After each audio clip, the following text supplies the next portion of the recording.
नमस्कार, उत्तराखंड प्राइम देख रहे हैं, आपके साथ मैं हर्षा शर्मा। रुक करेंगे इस वक्त की बड़ी खबर का। चंपावत में आज फिर से हादसा हुआ है। पूर्णागिरी मार्ग पर बाबली गाड़ के पास मैक्स वाहन की चपेट में आकर बाइक सवार दंपति घायल हो गए और बताया जा रहा है कि पूर्णागिरी से टनकपुर को ये मैक्स अचानक बेकाबू होकर सड़क पर पलट गई और पलटने के दौरान पूर्णागिरी दर्शन कर वापस लौट रहा बाइक सवार दंपति उसकी चपेट में आ गए। दुर्घटनाग्रस्त हुई मैक्स में 11 लोग सवार थे, जिनमें से एक महिला को मामूली चोटें आई हैं। तो ये बड़ी घटना यहाँ पर घटी है। 11 लोग इसमें सवार थे, जिसमें से बताया जा रहा है कि एक महिला को फिलहाल मामूली चोटें आई हैं। तो आपको बता दें कि पूर्णागिरी के दर्शन कर वापस लौट रही थी ये बाइक सवार दंपति और वहीं अनियंत्रित होकर सड़क पर एक मैक्स आई, जिनमें आमने सामने की टक्कर हुई है और यहाँ पर ये सड़क पर पलट गई, जिसकी वजह से ये बड़ा हादसा यहाँ पर हुआ है। तो आपको बता दें कि पूर्णागिरी मार्ग पर बाबली गाड़ के पास ये मैक्स वाहन की चपेट में आकर बाइक सवार दंपति वहां पर चोटिल हो गए हैं, घायल हो गए हैं। तो देखिए, दो तस्वीरें हम आपको दिखा रहे हैं, एक कल की तस्वीर है और एक आज की तस्वीर है। आप देख सकते हैं किस तरह सड़क हादसे आए दिन चंपावत में देखने को मिल रहे हैं। आज एक और हादसा हुआ है जहां पर पूर्णागिरी मार्ग पर बाबली गाड़ के पास मैक्स वाहन की चपेट में आकर बाइक सवार दंपति घायल हो गए।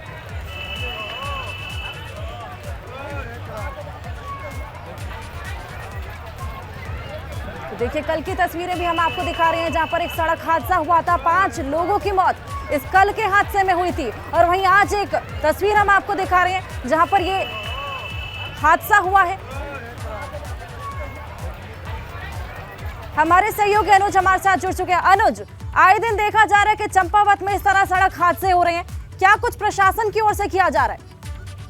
जी हर्षा जी, आपको बताना चाहूंगा क्योंकि पूर्णागिरी मेला चल रहा है चंपावत में, और जो कि बहुत सुप्रसिद्ध मेला माना जाता है और जहां यूपी और अन्य प्रदेशों से बड़ी भारी संख्या में श्रद्धालु पहुंचते हैं। ऐसे में जो वाहन दुर्घटनाएं हैं ये दिन पर दिन बढ़ते जाना एक समस्या का सबब बनता जा रहा है।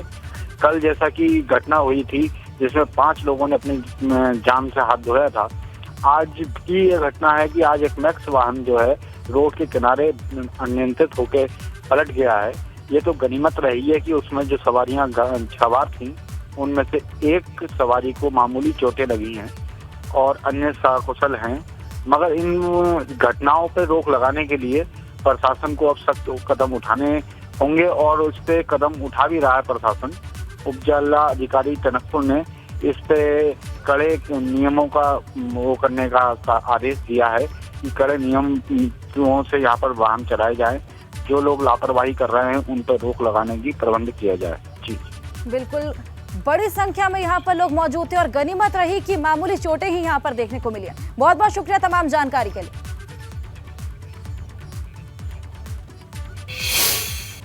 और चलिए आगे बढ़ेंगे। सीएम पुष्कर सिंह धामी के आज कई कार्यक्रम हैं। सौंग नदी पर बने पुल का निरीक्षण करेंगे, ग्राम पंचायत खौली मानसिंह में क्षतिग्रस्त सड़कों पुश्तों का निरीक्षण करेंगे।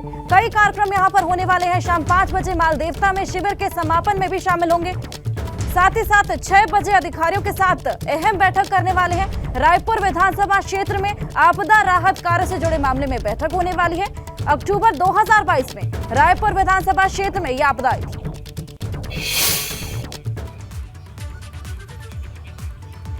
और चलिए, उत्तराखंड परिवहन निगम की बसें पहाड़ की मामूली चढ़ाई में हांफने लगती हैं। आलम यह है कि पौड़ी जिले में चौथी बार परिवहन निगम की बस मामूली सी चढ़ाई में हांफने के बाद बीच सड़क में खराब हो गई और इसे लेकर कांग्रेस लगातार सवाल उठा रही है। कांग्रेस का कहना है कि पहाड़ में खस्ता हाल बसों का संचालन हो रहा है। उधर परिवहन मंत्री चंदन रामदास का कहना है कि जल्द ही परिवहन निगम 100 बसें पहाड़ों में भेजने की तैयारी में।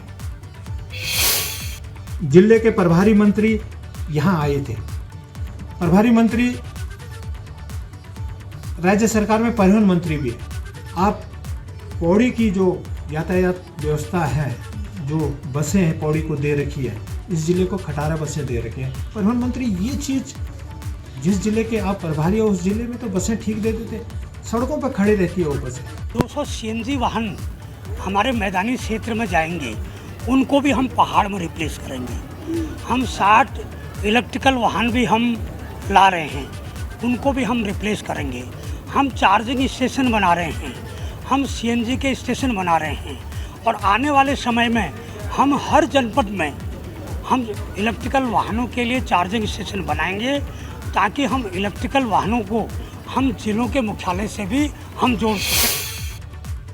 और चलिए आगे बढ़ेंगे। स्वास्थ्य मंत्री धन सिंह रावत कर्णप्रयाग के दौरे पर रहे और इस दौरान धन सिंह रावत ने राज्य के बेस अस्पताल सिमली में 50 बेड के नवनिर्मित भवन और ट्रांजिट हॉस्टल का लोकार्पण किया। इसके साथ ही धन सिंह रावत ने 33 एनएमएम को नियुक्ति पत्र भी दिए। इस मौके पर धन सिंह रावत ने कहा कि प्रदेश सरकार स्वास्थ्य सेवाओं को बढ़ाने पर लगातार जोर दे रही है। तो केदारनाथ यात्रा के दौरान दूसरे प्रदेश की संस्थाओं को काम दिए देने जाने पर विधायक शैला रानी रावत नाराज हैं। विधायक का कहना है कि बाहरी राज्यों के बजाय उत्तराखंड के लोगों को प्राथमिकता मिलनी चाहिए। विधायक शैला रानी का कहना है कि स्थानीय लोगों के रोजगार को छीन कर यहाँ पर बाहरी प्रदेश के लोगों को दिया जा रहा है, जो कि सरासर गलत है। उसमें ऐसे नियम डाले गए हैं जो यहाँ का आदमी उसको लागू ही नहीं कर सकता। अब हम प्रशासन से कह रहे हैं यहाँ के लोगों को ट्रेनिंग जो सक्षम है वो चलाए। बाहर के आदमी नहीं, हम ही को जरूरत है भाई। हमारे अंदर योग्यता है, हमारे अंदर सक्षम है। आज कौन आदमी नहीं कर सकता। अपनी यात्रा को हम ज़्यादा संचालित करें, लेकिन मुझे लगा भारत में केवल एक जी-मैक्स है। गंगोत्री भी वही चला रहा, वहाँ यमुनोत्री भी वही चला रहा, यहाँ भी वही चला रहा। हम बहुत सख्त खिलाफ हैं। और खबर रुद्रपुर से है, जहां पर हल्द्वानी में तैनात राज्य कर अधिकारी की मौत हो गई है। परिजनों ने डॉक्टर्स पर इलाज में लापरवाही का आरोप गढ़ा है। आपको बता दें, कल शाम आईसीयू में भर्ती करवाया गया था। अस्पताल परिसर में धरने पर इस वक्त परिजन वहां पर बैठे हुए हैं, लगातार धरना प्रदर्शन कर रहे हैं। डॉक्टर्स पर लापरवाही का आरोप लगा है। तो पिथौरागढ़ में रॉयल पैंथर कंपनी में पैसे लगाकर मुनाफे कमाने के चक्कर में कई लोगों से ठगी हो गई। एक शख्स से 35 लाख रुपए की ठगी कर ली गई। आरोपी के खिलाफ कोतवाली पिथौरागढ़ में मामला दर्ज किया गया है। पुलिस अधिकारियों का कहना है कि ऐसे लोगों की अवैध संपत्ति भी कुर्क करने की तैयारी है, जिन्होंने काली कमाई और फ्रॉड के जरिए संपत्ति जोड़ी है। तो उत्तराखंड एसटीएफ ने ऐसे गिरोह को अरेस्ट किया जो कि नामी कंपनियों की फ्रेंचाइजी देने के नाम पर ठगी करता था। गिरोह के 4 लोगों को अरेस्ट किया गया है। बिहार से ऑपरेट होने वाले इस गैंग के सदस्यों ने ऋषिकेश के रहने वाले एक शख्स के साथ 36 लाख रुपए की ठगी की।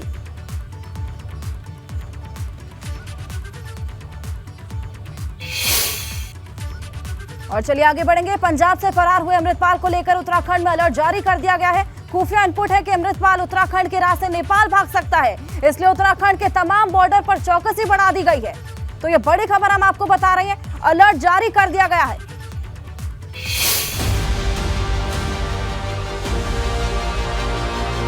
अमृतपाल कहां है? उसे जमीन खा गई या आसमान निगल गया? पंजाब से फरार हुए खालिस्तानी समर्थक अमृतपाल की तलाश के लिए उत्तराखंड में भी अलर्ट है। खुफिया एजेंसियों के पास इनपुट है कि अमृतपाल उत्तराखंड के रास्ते नेपाल भाग सकता है, इसीलिए बॉर्डर पर चौकसी बढ़ा दी गई है।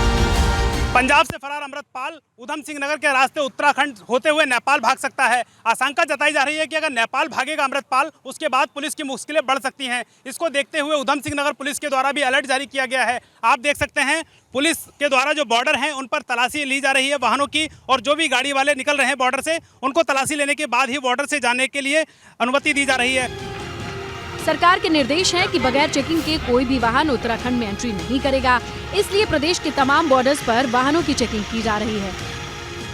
दरअसल जानकारी है कि अमृतपाल उत्तराखंड आ सकता है और ऐसे में यहां से वो नेपाल भागने की फिराक में भी है। इसी को लेकर पुलिस पूरी तरीके से अलर्ट हो चुकी है और सघन चेकिंग अभियान के निर्देश पुलिस द्वारा दिए गए हैं। रुद्रपुर और खटीमा क्षेत्र में विशेष चौकसी बरती जा रही है। अमृतपाल के पोस्टर चिपकाए गए हैं ताकि लोग उसे पहचान सकें और पुलिस को जानकारी दे सके।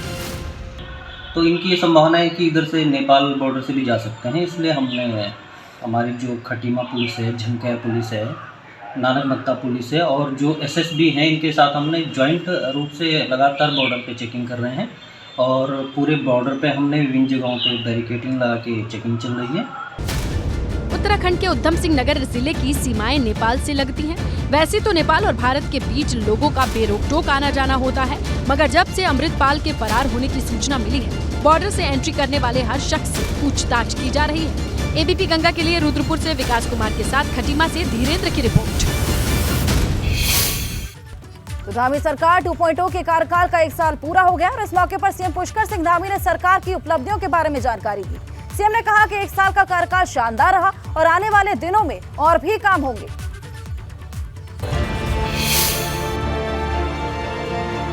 न हारे हैं, न हारेंगे कभी, ये किसी और से नहीं, खुद से ये वादा किया है। ये ऐसी सरकार है जो न तो झुकेगी न रुकेगी। जो सख्त नकल विरोधी कानून है वो किसी को छोड़ने वाला नहीं है।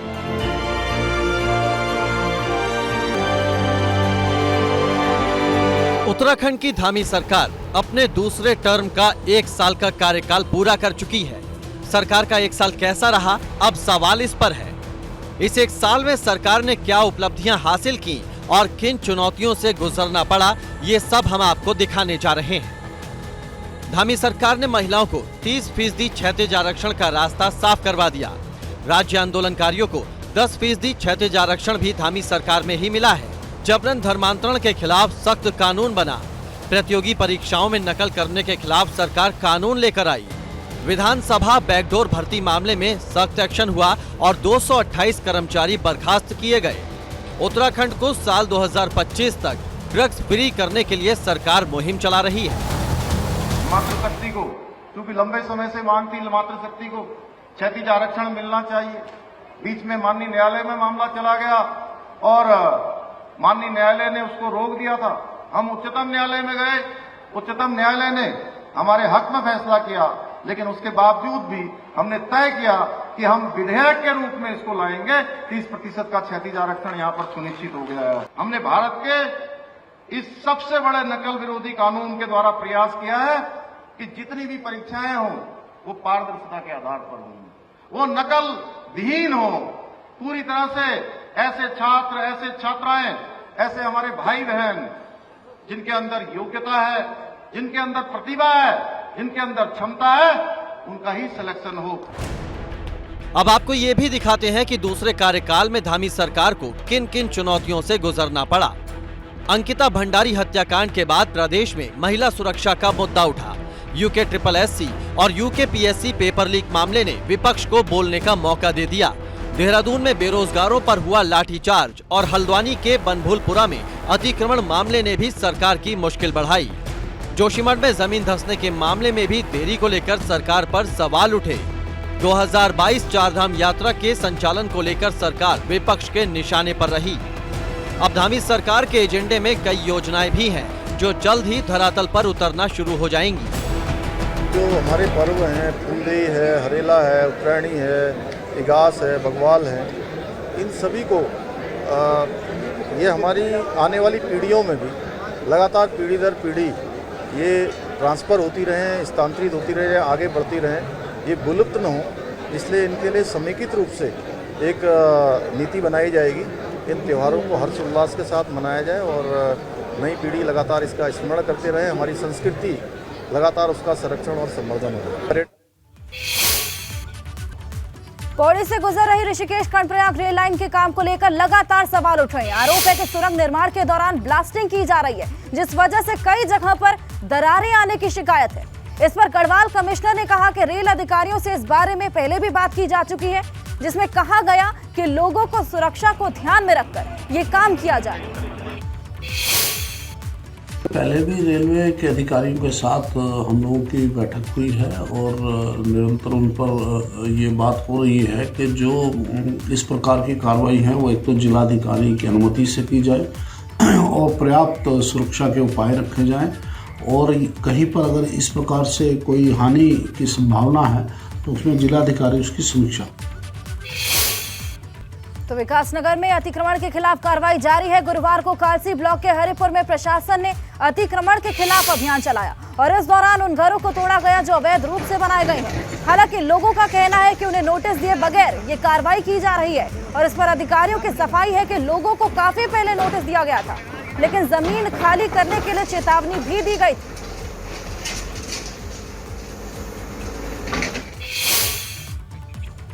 देहरादून के लोगों को अब घर से कूड़ा उठाने के लिए पहले से ज्यादा शुल्क देना होगा। 1 अप्रैल से ये नई दरें लागू हो जाएंगी। आवासीय भवनों से लेकर व्यावसायिक प्रतिष्ठानों के यूजर चार्ज को बढ़ा दिया गया है। आवासीय घरों से पहले कूड़ा उठाने के 50 रुपए लिए जाते थे, वहीं अब 1 अप्रैल से 20 रुपए की बढ़ोतरी होने के बाद ये 70 रुपए हो जाएंगे।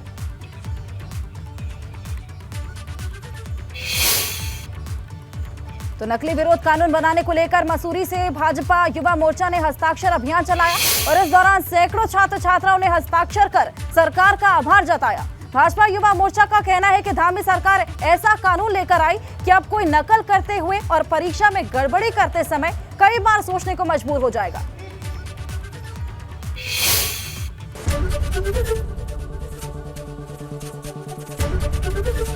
एबीपी गंगा, खबर आपकी, जुबान आपकी।